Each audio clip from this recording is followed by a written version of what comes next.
So if you're not against AI, but you just don't want another tool that do not integrate, I think that concern is totally valid. Most AI pilots fail because they ignore the architecture and because they're built in isolation. And the way to avoid that is actually quite simple. So from our point of view, it would mean that we always have to ask two questions. Start with the business value. So basically, is this important enough to justify the technical effort?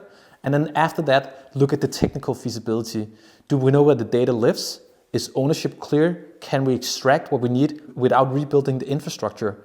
Because when you are initiating your first AI initiative or your first AI pilot, we're not asking for perfect data. We're asking for something that is strong enough to test the signal and to test it in a safe, controlled way. And if the use case requires new sensors, new platform, enterprise integration, before you can even test it, then it's probably not the right first move. I think the technical feasibility at this point in time is about narrowing down on one specific piece of equipment or one asset.